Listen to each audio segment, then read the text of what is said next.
Welcome back to another episode of The Art of Unraveling. Thank you if you're listening to the podcast. Thank you for those watching on YouTube. Thanks for being here. And I wanted to talk today about a theme I am seeing with clients. So whenever I start seeing themes coming up in the clients that come to me for support, I want to talk about those things because to me it's like a theme in the collective or something. It's something that is being brought to my attention for a reason. And the theme I'm seeing is getting stuck in these addictive emotional loops, particularly around dating narcissistic men or women. I know there's narcissistic women out there too. So that's kind of what I wanted to touch on today, because a lot of the people in my world that work with me, probably a lot of those of you listening, are highly sensitive humans. And that might mean, taking that a step further, maybe an empath, where you really can kind of feel the emotions of others. But highly sensitive people is actually a psychological term, and it means we have a more sensitive nervous system. It affects 20% of the population. And this isn't just like a spiritual concept that was created. It's a real psychological thing. And again, it makes you more sensitive. It makes your nervous system more sensitive. And so, in my opinion, in my work with people, in my own experience, I feel like it makes us way easier to being dysregulated, and it makes us, if you were to interview your brothers and sisters, if you had any, about their experiences in childhood, they'd probably have much different stories than yours, because everything is just kind of overwhelming to the sensitive nervous system. And so I don't want to say everything, but you know what I mean. Things that may not have affected your non-highly sensitive brothers and sisters may have affected you differently. And so then there creates this layer of shame where it's like we feel like something's wrong with us because things were more intense for us than they were for our siblings. Or it creates this level and layer of shame. And what I also see, this is again just my opinion, so take that with a grain of salt, from my experience, is that we as highly sensitives and empaths tend to attract, because a lot of us have childhood trauma. I think I'm going to go out on a limb, and I've said this before, and say that if you are an empath, most likely you've had childhood trauma. I've yet to really meet anybody that is an empath or that calls themselves an empath and doesn't have childhood trauma. And one, I think that's just because we have a more sensitive nervous system. And so things seem more intense to us. Lights are brighter, noises are louder, even our parents getting into a fight can seem bigger. So what I tend to see, I'm like, get back on track to the very beginning of what I mentioned we were going to talk about. What I tend to see is that empaths and highly sensitives can fall more easily into a codependent role. And what does codependency mean? It's kind of an umbrella that means so many things, but essentially it's just where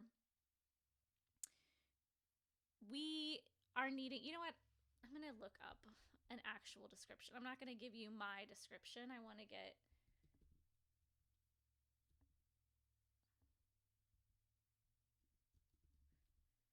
give me 1 second as I do this. Excessive emotional or psychological reliance on a partner, typically one who requires support on account of an illness or addiction. So that's one definition, right? Codependent people tend to focus heavily on one person, that they don't have time to spend with other people who are important to them. A person who is codependent will likely feel like their personality depends on the other person. You may not feel like you know what you really like or who you really are. So those are some descriptors. It goes way deeper than that. It's not just like, because a lot of people that are in these relationships, it's not talking at all about narcissists there. But codependency really means that I am relying on something external from me to give me a sense of self.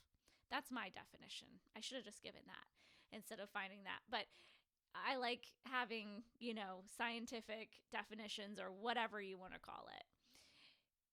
But really, it's like I'm dependent on another person really to give me a sense of self, because I have not developed that sense of self for myself. That's a lot of selves.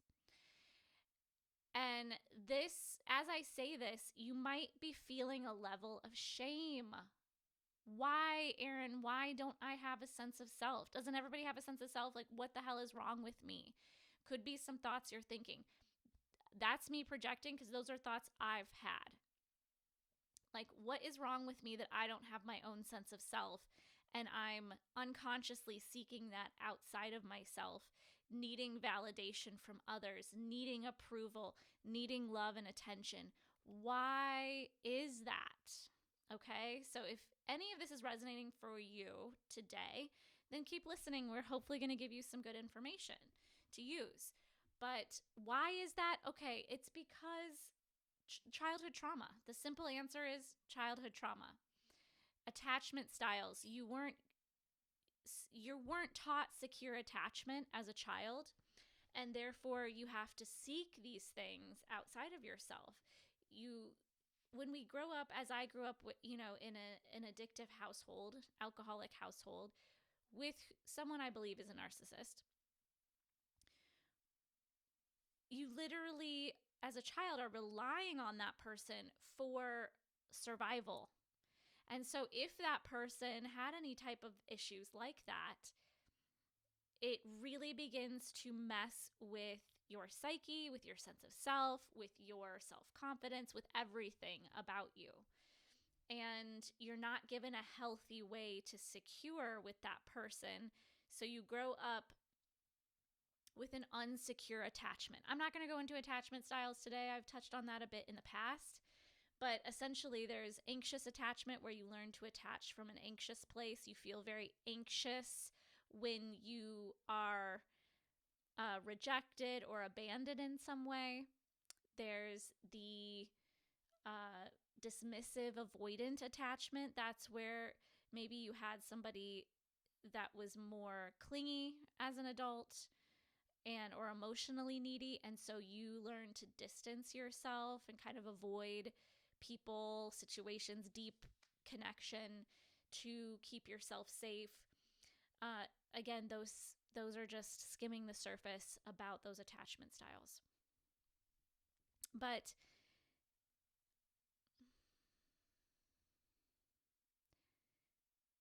when we didn't grow up with a secure attachment, so really learning to understand how to securely connect with people. And I don't even want to say that, actually. Let me rephrase that. Securely learning how to connect with ourselves, like feel secure in ourselves. We are going to, if we didn't learn that, we're going to start seeking that outside of ourselves because we didn't receive that. So if you are somebody who is in the middle of a really terrible breakup, or single and you can't find love, or just maybe you're codependent at work or with friends, or whatever the issue may be, I just want you to know it's not your fault. Okay? You didn't do anything wrong. You're not a bad person. You're not screwed up. There's just some things you're going to have to unlearn and rewire to help you with this. Okay? And my go-to in any of this kind of work is the nervous system. So really understanding your nervous system and beginning to rewire these. A lot of women, I'm going to generalize here, but take that with a grain of salt because it's not true of everyone. a lot of women who are codependent fall into an anxious attachment style. They get very anxious and very activated. So, anxiousness is not who you are, it is a sign that you are dysregulated. So, I'm kind of blending modalities together here, okay? Like, I'm talking about attachment styles. You could spend days, hours, months, years talking and working through attachment styles. I'm talking about blending. I think everything needs to be blended with nervous system work, because knowing things, understanding it with your mind is not using, it's not getting into where the trauma is held, which is in your body. So we're getting a little heady here, but I want you to understand that you have to balance this stuff with understanding your nervous system, because if you're in an anxious state, that is signs that you're in a dysregulated nervous system, more of a flight trauma response. So the second we start to feel that abandonment from that person that we may be addicted to, or feel like we're losing the grasp on that person, we go into anxiety. And that's being in that anxious attachment style. And all of this gets reflected back to how you were raised, right? So for me, there is also a third attachment style called, oh my gosh, it just left my brain right as I said that. Fearful avoidant. There we go. And there's different words for these. It might be anxious avoidant, but basically it's a blend of the two. Different teachers name them differently, but I was taught it as fearful avoidant. That's actually the category I fell into, where I actually have both. And I think not a lot, but it's supposedly more uncommon to have both. But that's where you can have anxious attachment styles and avoidant attachment styles. And that's because if you grew up with somebody who at moments was safe and loving, and at other moments was not safe and loving and scary and threatening in some way, then it's like that push-pull. And that definitely develops codependency. If you grew up with an addict, that definitely develops codependency. Or somebody with an illness that you had to caretake. It makes you, as a child, unconsciously wires you to think that your value comes from what you do for that person. And so when we grow up and become adults and start dating, we're still stuck in those same attachment styles and patterns, and we're unconsciously seeking people that look similar to that. So if you grew up with a narcissist, most likely you probably have dated and or married narcissists. And that's what's hard. It's a very, very challenging dynamic. And it's very challenging if you're stuck in that loop right now, like some of my clients are, some of the people that I know are. It's very hard to break, because it spins you out so much. And for some of the people that I've talked to recently, they've even dated abusive, like manipulative people. And they're like, I feel so embarrassed that I keep going back to this. It's like, I'm embarrassed to even tell you that this is happening, or that I'm emotional over this, or that I'm sad. And that's not your fault. If that's you, that's not your fault. It's an addictive cycle and pattern. And we go towards what's comfortable and what's known. That's what the subconscious loves. That's what the mind loves. Sorry, I'm going to have a little sip of my mud water here. It's a little tea. We go towards what's known and what's familiar. So I attracted in my dating history so many guys that were emotionally unavailable, that were the dismissive avoidant, because if you're a fearful avoidant, whatever your partner is more of will push you into that. So if you date a really anxious partner, you'll become dismissive, avoidant. If you are dating somebody that's dismissive, avoidant, you'll be more anxious. So it kind of pushes you into that extreme. However, I've showed up as both.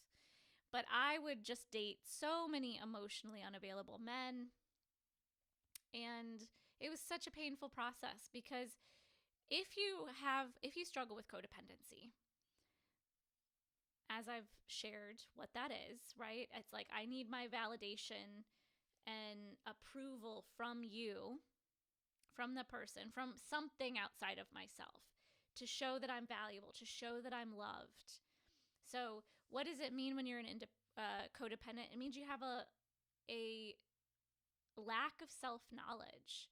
You have a lack of a sense of self. Not your fault. Not your fault.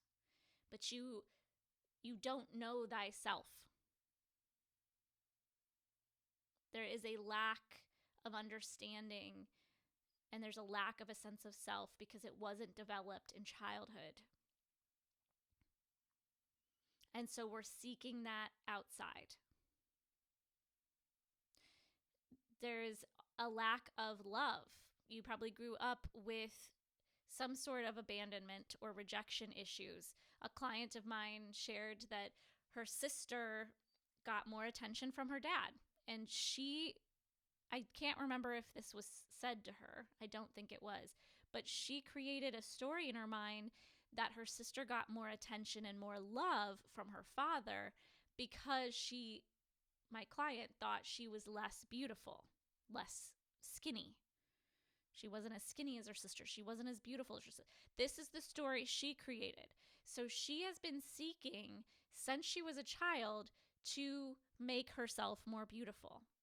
We carry those patterns into our adulthood. Love and connection is one of the top 6 human needs that you cannot live without.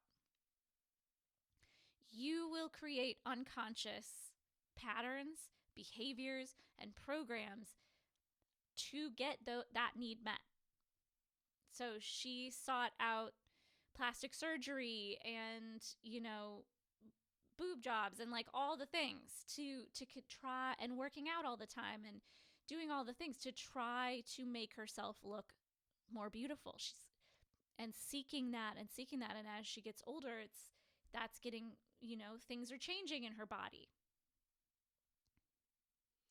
And so when we're seeking out love and approval and a sense of self from something outside of us, it sounds like so basic, doesn't it? It's like, okay, know thyself, like go within, love yourself. All that stuff is so true.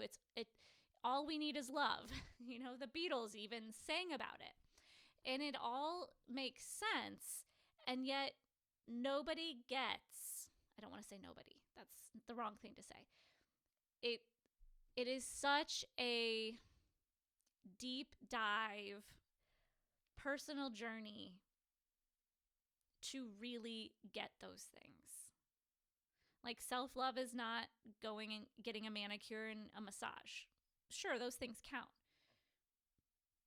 But deeper self-love is recognizing where you deny parts of yourself and beginning to love those parts, even the parts of you that you hate.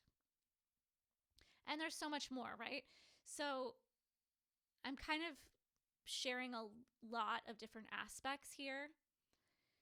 But codependency is such a thread in our society. It's so prevalent.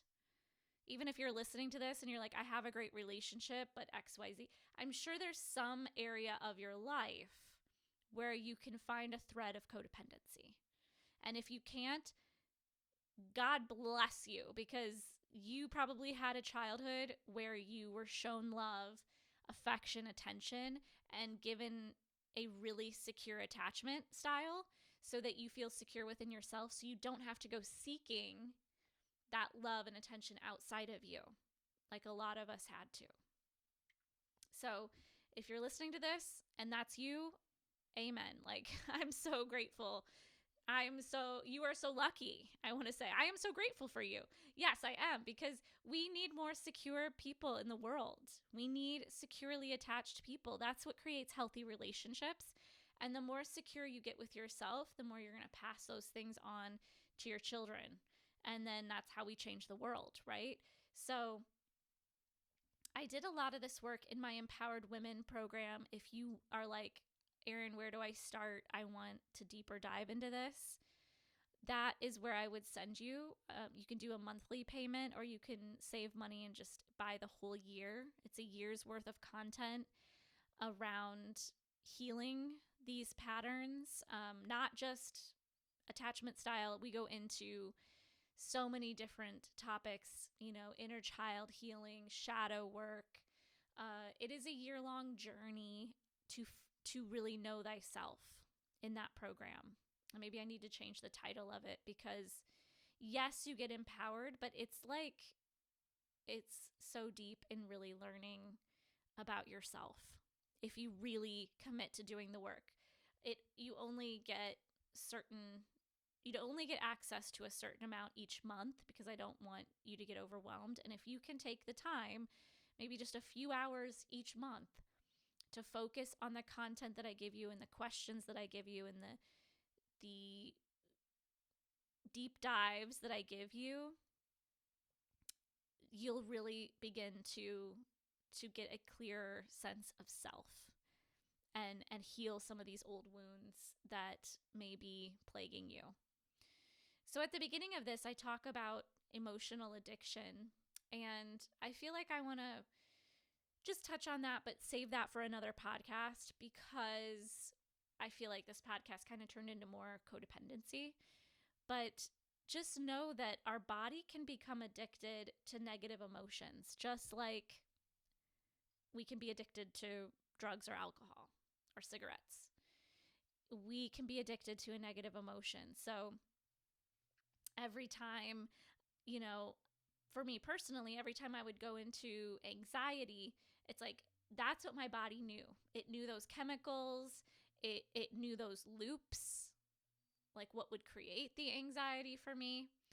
And it was homeostasis. It was comfortable. It was home. And you can change that. It takes time. Like for me, rewiring anxiety took a good, I probably started on this several years ago, but really intensely in the last year, I've been deeper diving into some of the depths of myself. And that's, deeper dive within the last year. I've been really intently focused on it, but it's taken a good year. And I'm not saying I'm over anxiety, but a lot has shifted, is what I can say. A lot has shifted. And so I just really want you to know that if you are in that place of a breakup and finding yourself crying and really emotional and really anxious about this person, and that person has the feelings of maybe narcissism, or you're just sad about not being with this person anymore, I want you to really pay attention to the feelings and the loops that you get caught in. Like working with my client, it was like she kind of just would go into this cycle of really beating herself up, really going into, I've made so many mistakes. And this, she was not just talking about relationships there. Like there were some other things in her life that she's really blaming herself for. And one of the things was this guy, and he seemed great for a while. And that's the thing about manipulators and narcissists. So imagine this for a moment. You've got somebody who's codependent, who's wants that love, that attention from any source outside of his or herself. And then you've got a narcissist who loves attention and loves admiration and loves that, that neediness. They almost feed off of that neediness. And know that narcissism is a scale, okay? So just like all of these mental health things we talk about, there's a scale. So you can be a 10 on narcissism and be full blown. You can be a 1, and you can be anywhere in between. And by you, I mean whoever the person that you're talking about. And so it's just like they're drawn together like two moths to a flame, the narcissist and the codependent, because the codependent wants all that love and attention, and like the narcissist will give it. They will give the love and attention. And then because the codependent is so needing that love, their love cup is so empty. Their attention cup is so empty, and they lacked that in childhood. So it's like they've got this double whammy going on. The first sign of that love and attention, they just fall and they miss all the red flags, because I'm sure there were red flags. There's always a red flag or two, but they miss it because they want that. They want that love so bad. Right? So just think about that. It's like if you relate to this in any way, you're seeking that love outside of yourself. And this is where inner child work and the stuff we go through in my Empowered Women program are so important, because we have to learn how to give those things to ourselves. The more you fill up your love cup, and I don't mean by getting massages and getting your nails done. I mean by like doing some deep, deep inner work, going to the places that you've repressed certain parts of yourself, feeling your feelings, being with your emotions, doing some emotional empowerment work, all the things I do over this year-long program in my Empowered Women program. You can do it monthly. You can do it for the whole year. When we start doing those things, we stop needing the attention and the love outside of ourselves, and we start catching the red flags sooner and sooner and sooner. And we start setting boundaries with people in our lives. That's when we start building our own inner strength. That's when we start finding ourselves. But nobody gets that it's a journey. It's not just like, oh, if I journal today and ask myself some questions, then I'll get myself more. Like, I'm not trying to be cynical here, but I think a lot of people think that self-love is this airy-fairy thing, and nobody gets what it actually is, especially for those of us that grew up with narcissists, that are attracting narcissists, that have codependency issues, that grew up around addiction. It's not airy-fairy. It's not, you gotta get past the surface, and that is some of the most painful shit you might ever have to deal with. Is your own inner pain, is your own inner fear that you might be unlovable. Like, going to those places is actually the most loving thing you can do for yourself. And that will get you to know thyself. Because when I tell people this all the time in my training program, you can only help other people. You can only be there for other people to the extent that you've been there for yourself. You can only hold other people's pain to the extent that you've held your own.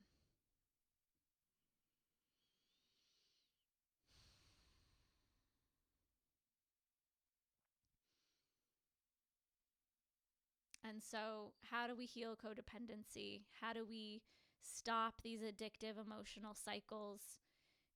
There is no one word answer. There's not even a sentence answer. It's literally doing the painstaking work of learning about yourself,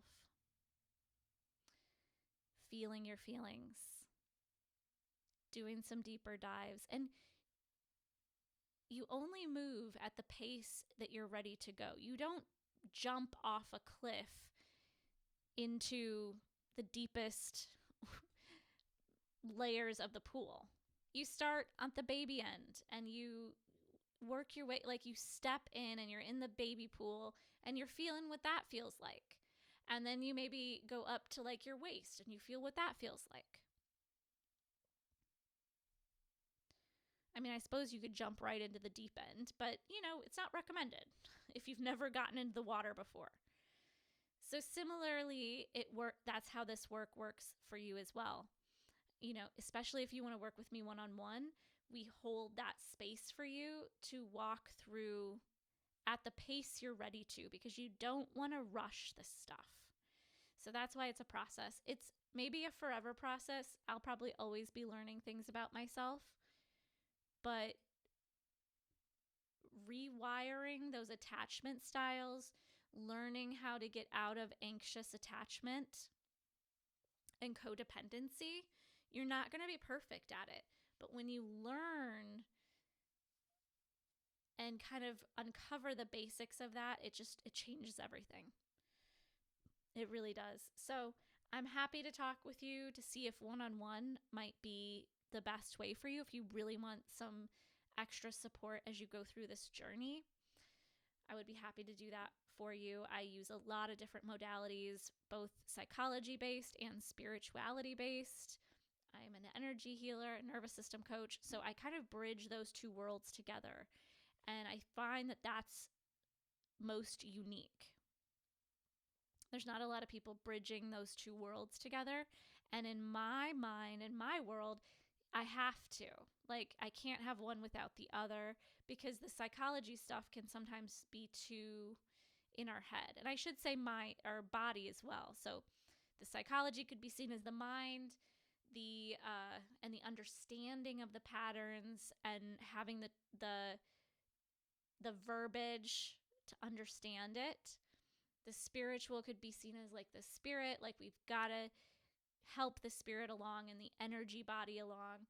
And then also the physical body, using the somatic and nervous system tools. Because if I'm just staying in my head, I'm not, and understanding everything, great, I could repeat it all back, but I don't have an embodied experience of it where the trauma actually lies.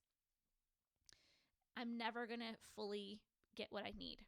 I'm never going to fully heal. That's been my experience, because I've done all the others. I've done all the psychology, all the mind stuff, all the energy stuff, but I was still holding issues in my tissues. So I had to learn the nervous system. I had to learn about my body and how it holds things.